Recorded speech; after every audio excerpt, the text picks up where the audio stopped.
A decisão do governo de intervir no Rio para abrir um amplo combate ao crime, superando a fase improdutiva de operações de varejo, chega no momento em que o quadro de violência comandado pelo tráfico assumiu proporções insuportáveis. Imagens cada vez mais comuns de bandidos circulando com armas de guerra dão a dimensão da desagregação desse Estado, falido, carcomido pela corrupção de autoridades e praticamente entregue ao crime organizado, que domina amplas faixas de seu território. O apoio maciço da sociedade a essa intervenção mostra que já passava da hora de agir. O desafio é enorme, a começar pela legítima preocupação do Exército com a falta de segurança jurídica que poderá pôr tudo a perder se não for garantida. E essa garantia deve vir sem deixar dúvidas sobre os direitos constitucionais. Outro desafio é sanear as instituições do Estado, apodrecidas em parte pela corrupção de policiais. Mas neste combate sem tréguas, em que o Exército será protagonista, há um ponto que ainda precisa ficar claro. Nenhum soldado do mundo entrará numa guerra para vencer se não se sentir protegido pelas leis do país na hora crucial de usar a sua arma. Esta opinião não foi redigida por mim. Esta é a opinião do Grupo Bandeirantes de Comunicação. Muito bem, este é o editorial do Grupo Bandeirantes que está sendo veiculado em todos os produtos jornalísticos do Grupo Bandeirantes de Comunicação. E aí eu deixo claro o seguinte, como eu já disse aqui, eu posso botar um editorial no programa com uma voz gravada oficial da emissora, e quando isso acontece eu posso dizer se concordo ou não, e até agora, felizmente, concordei com todos, se discordar também não tem nenhum problema. Este aqui eu fiz questão de ler, né? Eu pedi autorização à casa. Posso eu ler? Né? Porque eu concordo integralmente com o que vai aqui. Ah, você sempre concorda com seus patrões. Não é verdade, até porque eu tenho um monte de patrão, então não dá para concordar com todos ao mesmo tempo. Porque nem eles concordam entre si, né? Não, é que com este aqui eu concordo integralmente. É rigorosamente isto, né? Trata, portanto, da necessidade imperiosa da intervenção e da necessidade de dar aos soldados das Forças Armadas, aos homens das Forças Armadas, as devidas garantias para atuar, respeitando-se, claro, a Constituição e os direitos humanos, porque é um debate torto que anda por aí, e se há coisa que nós gostamos de fazer é de desentortar as coisas tortas, né? Porque tem uma conversa mole impressionante. Uma das coisas que me fascinam, queridos, e eu estou tratando disso na minha coluna amanhã da Folha, que está muito boa, como diria Silvio Santos, é o seguinte, vocês já viram quantos são os especialistas em intervenção no Brasil? Eu estou fascinado. Nunca houve nenhuma intervenção desde 1988 da Constituição. Aliás, as intervenções, mesmo durante a ditadura, Coutinho, foram raras. Intervenções dessa natureza. E, no entanto, o que apareceu de especialista em intervenção, um bando de picaretas, especialistas na própria opinião. Ah, e você, Reinaldo, que opina sobre tudo, opina sobre furacão, sobre como fritar ovo, opina sobre tudo. É verdade, mas eu dou posições técnicas. E quando não tem, eu digo. Agora, um monte de gente posando com um ar muito sério, muito vetusto, dizendo, não, porque a intervenção não foi devidamente preparada. Ah, é mesmo? Vocês estão comparando com o quê? Qual é o padrão de comparação? Eu acho impressionante isso. Porque quando você está divergindo sobre um conceito, sobre o significado de uma palavra, meus queridos, você vai ao dicionário e diz, olha, o dicionário registra esses sentidos, com o tempo o sentido foi derivando. Tal. Então você pode, no universo conceitual, tratar de assuntos sobre os quais você não tratou antes. Por exemplo, qual é o significado do verbo apropinquar-se? Bom, nunca ouvi falar da porra desse verbo. Então agora nós vamos discutir o sentido do verbo apropinquar-se, que quer dizer aproximar-se. Momento cultural. Mesmo sem nunca ter ouvido antes falar do verbo, você vai, procura a etimologia do verbo, você pode fazer digressões a respeito. Agora, sobre a intervenção federal, quem são os especialistas em intervenção federal? Tem uns moleques opinando, mal saíram dos coeiros. Sabe o que é coeiro? Imagino. Sabe o que é coeiro, não? Coeiro é aquele paninho que se colocava no bebê. Primeiro, assim, isso é uma coisa antiga, né? Junto com a fralda ali, né? Com a fralda de pano ainda. Né? Então, mal saíram das fraldas. E não, porque a intervenção não poderia ter sido feita desse jeito. Ora, a burrice tem de ser mais modesta no Brasil. Quando a burrice perde toda a modéstia, aí as coisas começam a se complicar. E é o puro ânimo de falar mal. É o puro ânimo de maldizer. Por quê? A razão que explica a reação de alguns setores que não vem do povo, porque o povo está completamente com o governo. A razão que vem de alguns setores, o medo é que a população descubra que o governo Temer funciona. Esse é o ponto. Esse é o ponto. Eu estou tratando disso na minha coluna de amanhã. O governo Dilma, em 3 semanas, em 2013, perdeu 27 pontos de popularidade. 27 pontos. Começou, primeira semana de junho, governo ótimo e bom, segundo o Datafolha, 58%. 57%. Última semana de junho, quando tinha caído para 30%. 3 meses antes, governo ótimo e bom da Dilma, 65%. Aí eu fui fazer uma coisa que os jornalistas fazem cada vez menos, pesquisa. Saber quanto a economia tinha crescido em 2011, quanto tinha crescido em 2012, quanto tinha crescido em 2013, qual era a inflação de 2011, de 2012, de 2013. Ou seja, havia um mal-estar na sociedade e precisou de uma espoleta para detonar o paiol de pólvora. Infelizmente, quem deu a espoleta foi a esquerda, foi o movimento Passe Livre. Né? Que coisa, né? Os esquerdistas acabaram contribuindo para derrubar mais tarde o governo de esquerda. E agora você tem um governo obviamente virtuoso, que pega a inflação de mais de 10%, leva para menos de 3%, que pega a taxa Selic de 14,25%, leva para 6,75%, que sai de uma recessão de 3,6% para um crescimento que vai beirar os 4% este ano, porque na margem está crescendo 4%. O que é crescimento na margem, Reinaldo? Explico. O crescimento na margem, você tem os dados oficiais da economia, aqueles dados que servem para medir o crescimento da economia, mas você tem também elementos da economia que não são computados. Quando você leva isso em consideração, a partir de alguns dados marginais da economia, você diz que o crescimento na margem está beirando os 4%. E, no entanto, segundo o Ibope, Coutinho, 82% rejeitam a política de combate à inflação do governo.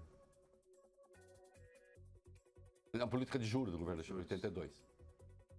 Acho que 69 rejeitam, perto disso, rejeitam a política de combate à inflação. É mesmo? Segundo o Ibope. Será que essas pessoas sabem do que estão falando? Será que não existe uma doxa? Se escreve doxa com X? Será que não existe uma doxa, uma verdade firmada, porém falsa neste caso?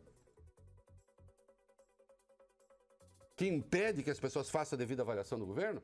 E aí, o que há é receio objetivo, esses que estão atacando a intervenção têm o receio objetivo de que essa intervenção, Coutinho, sirva de espoleta para mudar o ânimo da população em relação ao governo.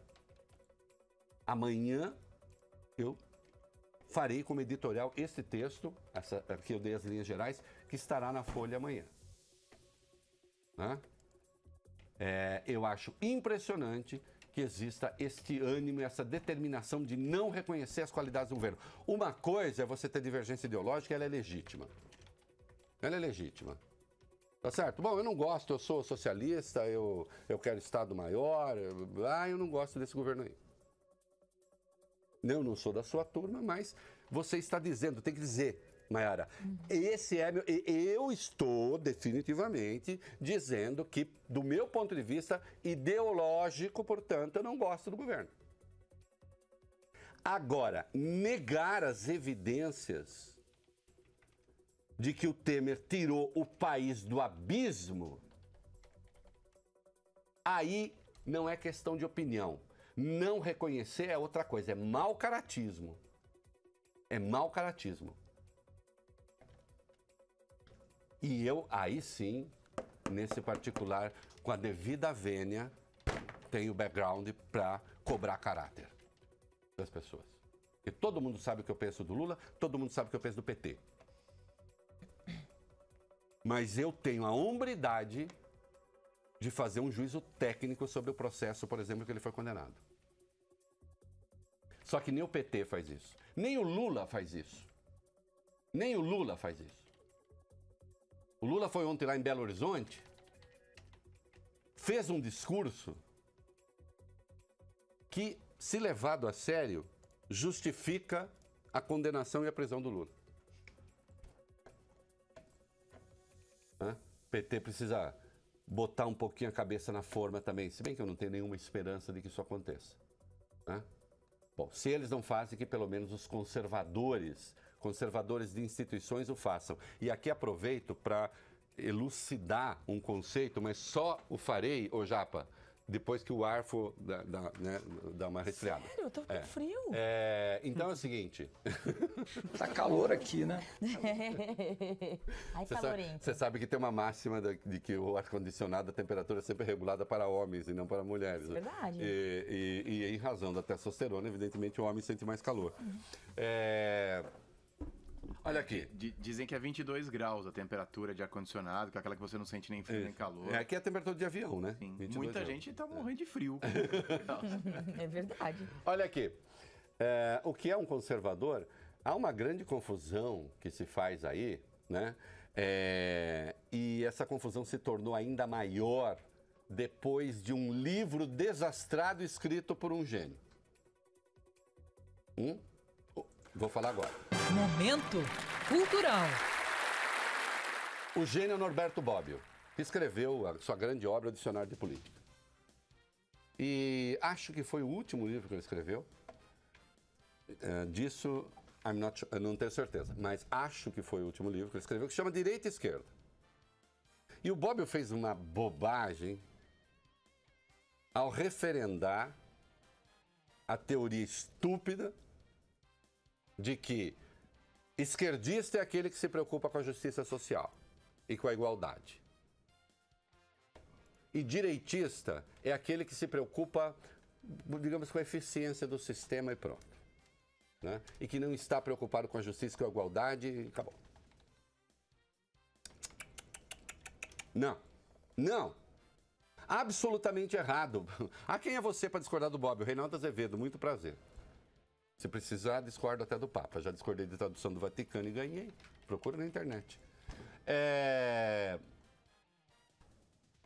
Vamos fazer outra definição? Em primeiro lugar, eu quero falar de conservadores. Conservadores não são conservadores de desigualdade. Será que o conservador, Coutinho, é aquele que passa na rua, vê um mendigo no chão e diz: eu quero que o Brasil fique como está para que haja mendigos no chão? Quer dizer, o conservador é, acima de tudo, um canalha. É isso? Será que a direita liberal é aquela que olha para a desigualdade e fala: que bom? Não. Um conservador, um direitista liberal é aquele que conserva instituições. Instituições. A saber, a Constituição diz uma coisa, Coutinho? Diz: nós vamos cumpri-la. Se nós não gostarmos daquilo, nós vamos mudar aquilo. Para cumprir a Constituição mudada. A lei diz uma coisa: se nós não gostarmos, nós vamos mudar a lei para cumprir a lei depois de mudada. Isso é ser conservador.